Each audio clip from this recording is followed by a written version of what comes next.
So in today's episode, we're going to be creating this particular sci-fi material and have this sort of an animation of the energy flowing through this material that's like a circuit board material or whatever you want it to be. So we're going to start off by deleting the default cube and adding in a plane. We're going to scale the plane maybe by 10, and then we're going to directly start off with the material for this plane. So we're going to open this particular new tab and change this to the shader editor. We're going to add in a new material. We're also going to scroll over here and change it into the rendered view. We're going to go to the world tab and reduce the brightness of the world quite a bit. We're also going to change this lamp source, Alt G, and then just grab it on the Z axis and move it higher. Now let's deal with this material. Let's zoom in and let's now add in whatever is necessary. So Shift A, we're going to add in a Voronoi texture. The Voronoi texture is generally the most sci-fi texture there is, and you have a lot of control over it. We're going to change it to F2, and from Euclidean, we're going to change it to Chebyshev. If you just Control Shift click this with the Node Wrangler add-on switched on, you can get a preview of what we're getting. So right now, this doesn't look great, but if we just scale it up a bit, then you start seeing something. And let's shift in a color ramp node, and then once you add that inside, you get more control and you can just drag these in and you immediately start seeing the actual sci-fi texture. So now that you have this, the problem is that it's really blocky. It is a sci-fi texture, but it isn't a circuit board kind of texture. So we want more wire-like objects. So how they create circuit boards is that they actually etch out regions that shouldn't be touching and leave the remaining as connections. So that gives you like various wires that run around. And we're going to do that simply by duplicating this Voronoi texture and putting, or we can in fact use this color. It doesn't have to be the distance. The color works just as well. Although this works, I mean, you could use distance, you could use color. It's up to you. You'll get this. You'll get similar results, so it's fine. Since we use distance there, we're going to use distance here. It should look good. This is one way of getting it. If we just turn up this scale and reduce this scale, you can see the different types of wiring that you get. Now, what I think I'm going to do is I'm going to shift this to color. So yeah, I'm going to increase this so that we get more lines. And I'm definitely going to reduce this and that. This is going to be my motherboard. I've used the distance socket for the first one and the color socket for the second. We're going to create this light effect in a slightly different manner. So the first thing, we want this to be actual bumps. So we're going to Shift A, add in a bump node. We're going to place that right here. The color is going to go into the height, and we're going to place the normal into the normal. So now this is actually going to give it some displacement. So if you actually shift click the principled BSDF now, you'll see that you can actually see it look like bumps and there's actual wires on this particular PCB. PCB being printed circuit board. So now we're gonna actually give this colors, right? We're gonna do that by initially changing the base color to a much darker shade. Shift A, adding in another color ramp, and we're gonna feed this color into this color ramp. We're gonna deal with this one later, and this is gonna be the color of our glow. So first we're going to make the entire thing glow, and then we're going to make a nice gradient texture on top of it. Let's put it into the emission. Let's see where we are, and then we'll move forward from there. Okay, so now we have the emission happening somewhat. Let's change the color to maybe a blue. I really like this kind of color. That looks great. We're actually going to put this into the emission strength, and we're going to change the emission over here to be that blue. There. Now, obviously, we want this to glow a lot brighter, so we're going to Shift A, add in a math node. We're going to change it from add to multiply right here. So we just shifted that to multiply, and we're going to place that in between, and we're going to change this value to maybe 20. Now, the next thing that we have to see is that we don't have bloom switched on, so let's switch on bloom. Let's also switch on screen space reflections. Let's change the bloom intensity to maybe 0.02.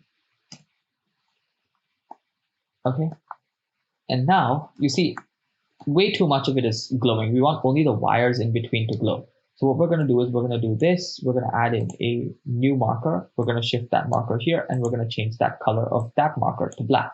So now we have black, we have some bright blue in the middle, and we have black again. So that way we can control and make just a lot lesser of the wires actually glow. So that gives it that really cool sci-fi effect. Okay. This is pretty much it for the motherboard, but for the animation, where we want this entire thing to seem like it's lighting up and becoming the motherboard, first thing, let's change the shape of this so that it's not perfectly square, but you could keep it perfectly square. What I'm going to do is I'm just going to tab into edit mode, select everything, and then just extrude it on the z-axis a tiny bit so that it gets some thickness. We'll select the edges, the bottom edges, and just F to create a face at the bottom, and then tab out. So now we have like a 3D solid thing. Okay, all of these don't have any vectors. It's just on generated. So let's shift A, or let's just control T with the Node Wrangler add-on open and switch this from generated to object. By doing that, these areas were getting squashed previously and now they're not getting squashed. Okay. However, since we've made a few changes, maybe we could change the scaling a bit. There we go. So I think this is fine. I like this. Now let's deal with the actual circular gradient with which this is going to actually light up. So for that, we're going to have to multiply this as another mask. And of course, this one does not have to be blue. Since this is a mask, it's going to now be black and white. Masks are always done as black and white. So now we're going to do Shift A. We're going to add in a gradient texture. Of course, Control T to get mapping and coordinates, because we're going to be animating these values over here. Let's change it from linear to spherical, and then just add in a Shift A math node. Over here, we're going to switch this from add to multiply yet again, and we're going to add in a color ramp. Let's Shift A color ramp, place the color ramp in between the gradient texture and the multiply. So now we have the color going into the value over there and the color from the gradient going into the color ramp. I'm going to switch this from linear to constant so that we have a very sharp fall off. Now what we're going to do is we're going to animate the scale of this. So we're going to Shift A, add in a value, and now we're going to connect the value to the scale. And essentially 0 is everything is on. Right now it's from that middle corner. We want it to be object so that it starts from the center. And we have like a nice spherical emission. So let's see. There you go. So now you can actually animate this value to get it seem like the energy is actually pulsating out from a central object and going through the entire motherboard, lighting it completely up. So how are we going to do this? Firstly, let's set up the length of our animation. Since YouTube Shorts has an option for 15 seconds, I'm going to make this a 15-second YouTube short as well as a reel. So 15 into 30 is 450. Let's come here. Let's change the frame rate to 30 frames per second. And also let's save the file once. So Control S, and now it's been saved. Change the output directory as well, but we'll deal with that a bit later.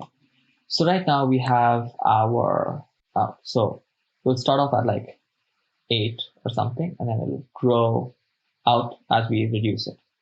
Okay, so let's just keep it there for now. Does not matter. Let's create what object is going to get into this that's going to give it the energy, and that's generally going to be some type of CPU, some processor that's printed onto or that's put onto this printed circuit board. So let's Shift A, add in a cube. Let's scale the cube on z-axis maybe to 0.1 or maybe 0.2. Let's grab it on the z-axis and just shift it up a bit. Okay, maybe let's scale it on the z-axis by a little bit more. Scale it down a little bit more. Now let's tab into edit mode. Let's just Control R to add in loop cuts. Then you can use the scroll button to increase the number of cuts, but I want a precise number, so I'm just going to say 20. All right, and enter twice to lock them. Control R so that we do the same thing over here, 20. and then double click R, and then Control R down here just once, and then just bring it down a bit, and then hit enter or just click. So now let's checker select each of these, the alternate ones we want, and doing that manually would take up time. So we're just going to do Shift Alt and then select, and that will select everything. Then we're going to go to select over here and click checker deselect. That will select every alternate one for us. So now that we have that, hit Alt E, and then we can choose extrude faces along normal, and then just drag it and we get it out. So this is generally how surface mount devices look. And now we can just place the processor down into the board. Okay, but before we do that, what I also want to do is select all of these objects and make them metallic. So first, let's just give this a base material. Let's go to the materials. Let's just add in a new material. We're going to call this one as processor. It is going to be a very dull white color. So the roughness has to be really, really high. And the color is going to be pretty much white, just a bit grayish. And that should be all right. On the other hand, the pins have to be a different color. So what we're going to do is, again, in the materials, add in a new material right here and click new. We're going to call this as the pins. And this has to be metallic. So switch up the metallic quite a bit, reduce the roughness quite a bit. What we do require is screen space reflections to be switched on over here. So make sure that it's ticked. Now we have to assign the material to all of those pins. So tab into edit mode again. What you can do is now click one and then switch toggle X-ray over here. Toggle X-ray, hit B for box select and just select that. And that should select all of those. Same thing.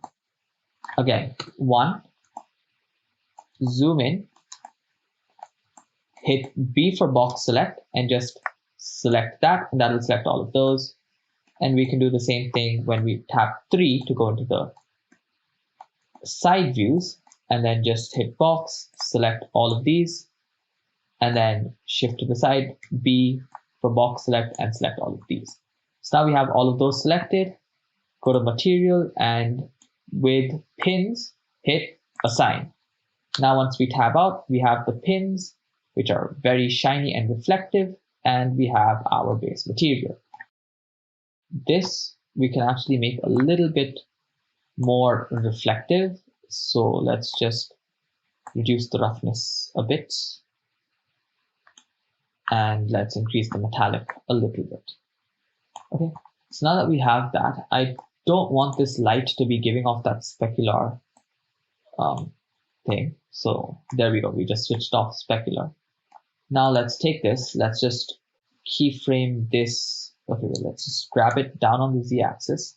So this is what its final position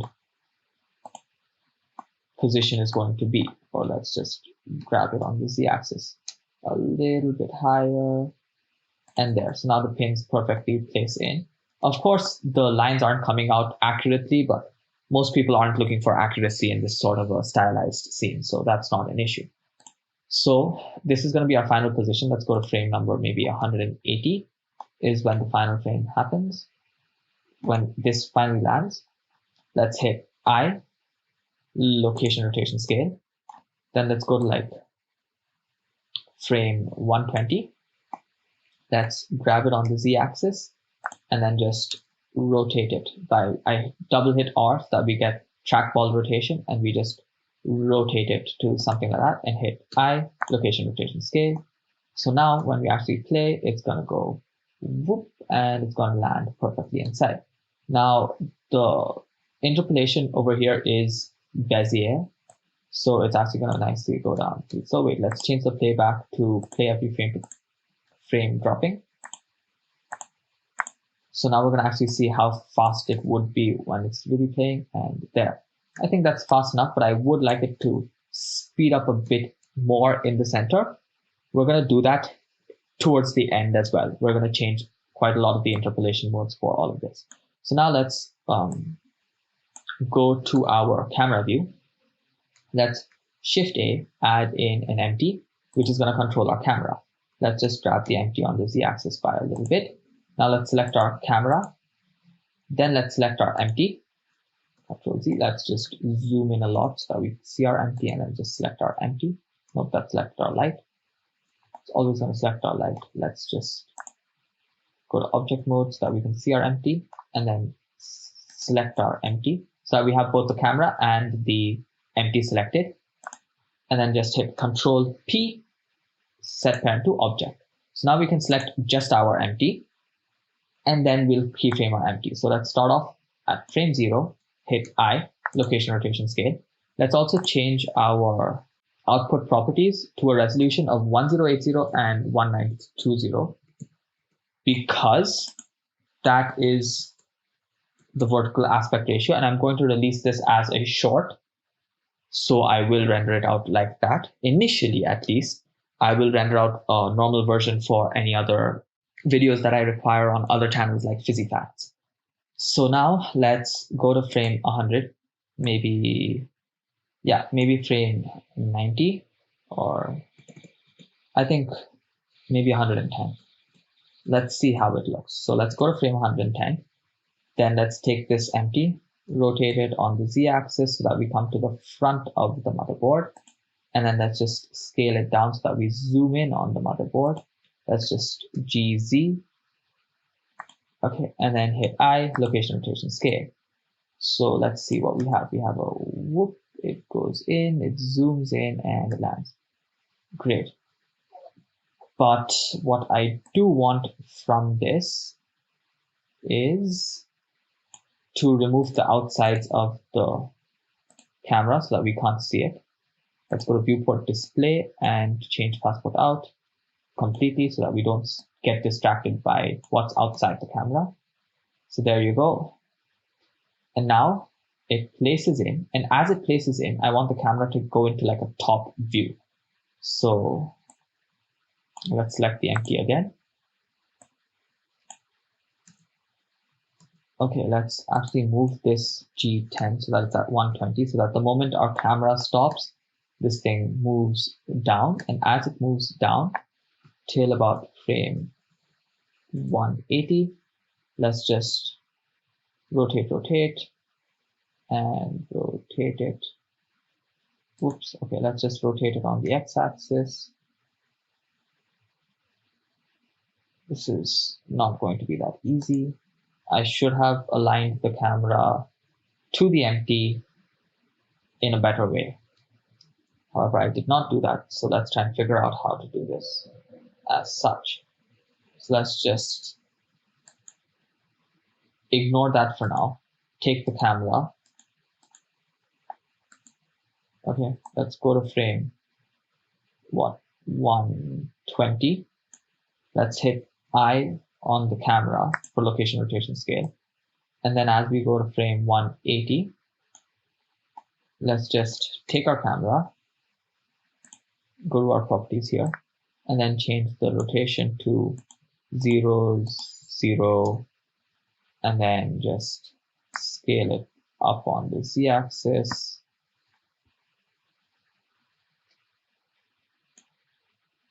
Let's hit N, view, camera to view, N, and then just do this. Let's rotate this on the Z-axis a bit till it aligns at least. Okay, once it's aligned and pretty much there,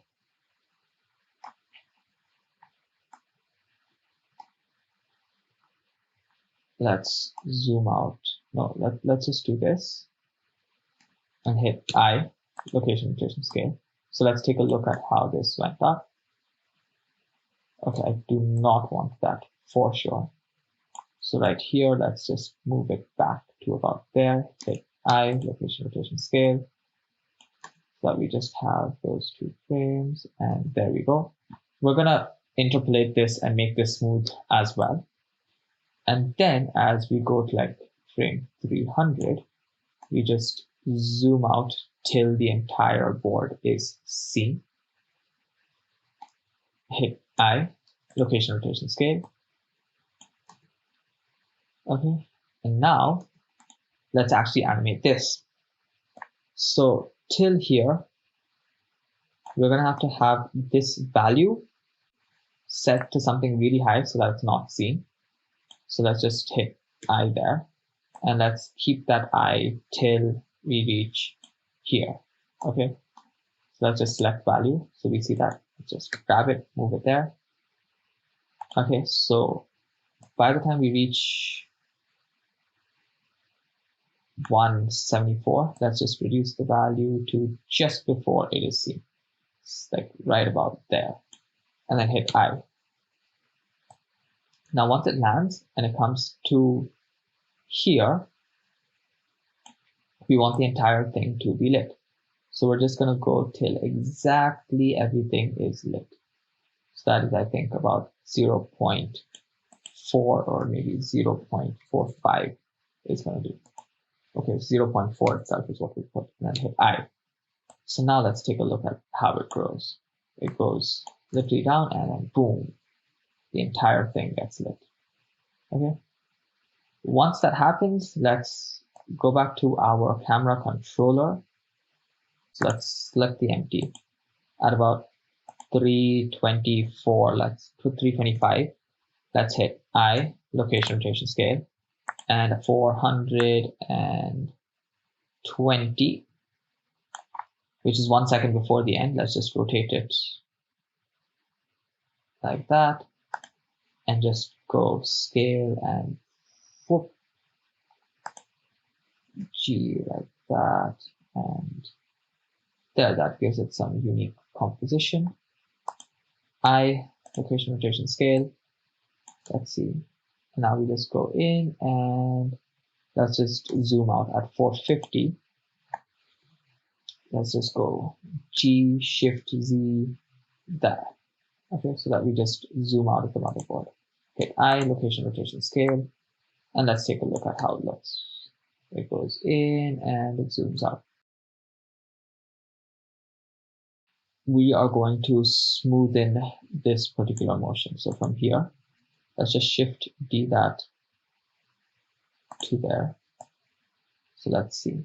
This has nothing. We are going to now select this much of the motion, and we are going to smoothen it out. So that now we're going to start smoothing out all of the different motions. So let's go to the graph editor with those keys selected. Alt Shift O adds in all the keyframes, and then Alt O just many times, and it'll smoothen itself out. Okay, so I'm going ahead with, like, you can see how many times I'm clicking it. Let's go with 75 times. Okay, so I've selected it 75 times, and just see how smooth it is. We just fly right by, and it ends. So that's great. Now let's take a look at the other portion of it. So that is this particular Z motion that we had. I want this to speed up a little bit more in the center. So let's select this. So now we have the Z motion added in. I'm just going to select that and just scale it. So now you can see that it's going to start off much slower. It's going to pick up speed, but I also want it to pick up speed only in the center, and I want it to end slower as well. So I'm going to scale that up as well. So now it has a much steeper slope. So that gives it a more cinematic feel, how it starts even slower, it speeds up even more and slows down even more. Okay. But this entire going up part from the camera is not done yet. So now let's change all of the camera motion. So let's go back to the timeline. Let's see. Yeah, all of this has to be, let's just take this Shift D, move that back to about there as well. A, take this Shift, duplicate this to there as well.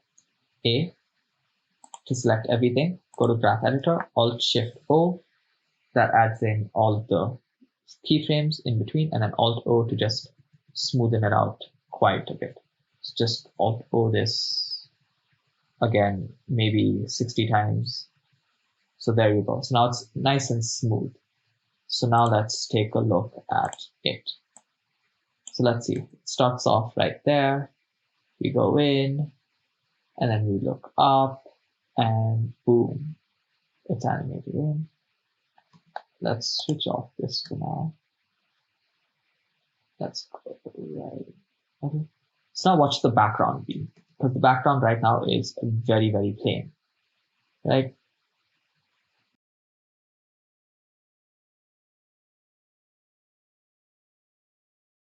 There's a lot of things that could be done even more, but this is just to deal with that concept. So I think this is enough for now.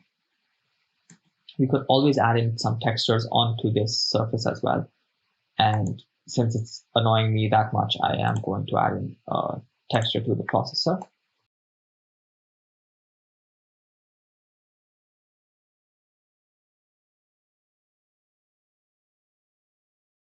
But since this is what's giving it light, I really want something over here that shows that it is alive and it is the main thing. I guess the way I'm going to do that is I'm going to go into edit mode. I'm going to select this outer edge. Okay, fine. Let's go to 7. Let's go to some place where it is flat. Okay. C for circle select. Let's reduce this thing's size all the way down to the minimum possible. This is double tap A to deselect everything. C to switch on circle select. And then just go around the edges. If you accidentally select anything, middle mouse button will deselect. There you go. And now we're going to create a new material. Make sure that you right click to leave circle select mode. Click new. And I'm just going to delete the principled BSDF. X to delete. Shift A, add in emission. Okay, let's make books right there. Strength 1000. And put that into the surface and hit assign. 1000 is way too bright. Reduce it to 100. Tab out. And now let's take a look at this. 0. We initially don't see the brightness, and that's perfectly all right, because once we go in, we see that, whoa, this is the mother of the motherboard. And then boom, it gives in its power. I like that. That works for me. And now all we have to do is render it out. Okay, this area is completely getting flushed out. So maybe reduce the strength to like 20. That still works. There's nothing. Then we see that, okay, that is the light. We put that in and it powers it all up. So that works, and I think that looks good enough. It's not too flushed out either.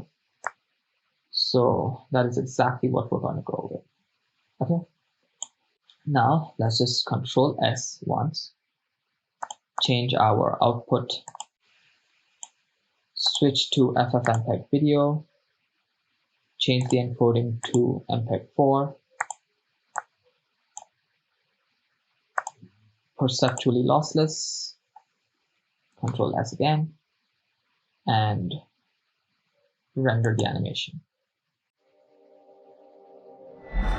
Thank you so much for watching this video. Hopefully, I know it got a bit long towards the end, and I'm really sorry for that, but hopefully you learned some useful tips and tricks on how to create materials like this, and stay creative. I will see you in the next one.